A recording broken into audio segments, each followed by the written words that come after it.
So, you want good grades. Most people think this means spending 8 hours a day crying to the textbook, drinking 3 Red Bulls, and turning your personality into Google Calendar. But the truth is, getting good grades is actually simple. Not easy, but simple. Here's why. Most students fail not because they're dumb, but because they keep doing school the way everyone else does, which is wrong. So here's how to actually get good grades broken down step by step without selling your soul the quadratic formula. Step 1. Pay attention in class. Your teacher will literally tell you what's on the test. Not all at once and not in a dramatic anime moment, but in small hints. I start comment like, you might want to remember this. This basically means this is going to be on the test. I'm begging you. Please, just write it down. Here's a pro tip. Try to figure out how they grade. Do they like short answers or do they want detailed answers? Play their game. Step 2. Don't trust the review sheets. Most teachers give out review guides that are either A. Way too broad, B. Missing everything important, or C. Written by a substitute with memory loss. Instead, use every single classroom that you've ever taken, especially the stuff teacher talked about but didn't write down. That's the secret sauce. Review sheets are like trying to solve a puzzle half the pieces missing. Trust your class notes more. When in doubt, just go back to what the teacher spent most of the time on because that's where the real magic happens. Step 3. Interact with the teacher. This is like a social XP boost. You don't need to be the teacher's pet, but answering questions, starting conversations after class, or just being visible makes a difference. Teachers are humans. If they like you, they will help you. Even if you bomb a test, they're more likely to grade you easier, give them extra feedback, or maybe even round your mark up. Plus, teachers are always watching you, and if they see you trying, they'll be way more likely to cut you some slack when you need it. Step 4. Ask questions. No one cares if you sound dumb. Asking a dumb question doesn't make you dumb. Staying quiet and guessing wrong at a test makes you dumber. Here's the truth. 90% of the class is confused. You just happen to be the one brave enough to raise your hand while everyone is pretending they understand. Ask your teacher as many questions as you need to. They'll appreciate it and you'll get better at making the material stick. And if you're really shy, ask the question after class when no one's watching. That's when they can give you the time and attention to break it down in a way that actually makes sense. Pro tip, don't be afraid to ask stupid questions, you're just showing you care enough to learn. Step 5. Study efficiently.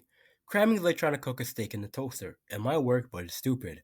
Study smarter. It's not about how many hours you spend at your desk, it's about how you use that time. Space out your study sessions. Study in blocks, take breaks. Your brain is like a sponge, but it only absorbs if you let it rest. And hey, just because you're studying doesn't mean you have to look like a zombie. Try the Pomoto technique. 25 minutes of focused study plus a 5-minute break. Do that 4 times and take longer breaks. It works. Another technique I use is active recall. Try your best to look at it, look away, and recall it as best as possible. Then you slowly chip away until you have it fully memorized. Another important tip is to make sure you sleep.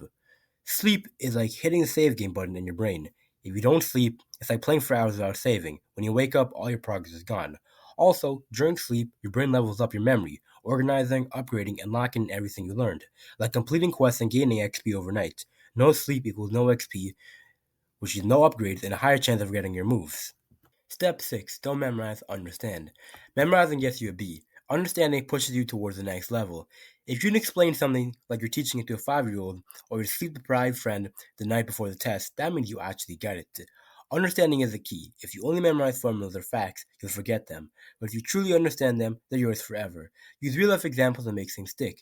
Imagine you're teaching someone else or explaining it in a way that makes it more relatable. Here's an example of this. The memorizer would say, the tilt of the Earth's axis causes seasons. Cool, that's true, but do you really get it? Now let's understand it. Imagine the Earth is spinning a top that's tilted a little bit to the side, about a 24-degree angle. As it spins around the sun, sometimes the top is leaning towards the summer, and other times leaning away, the winter. So in June, the top, which is the Earth, leans the top half, the northern hemisphere, towards the sun.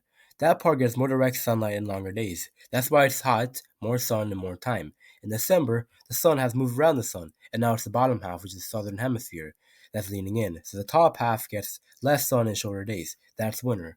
Boom, now you understand it.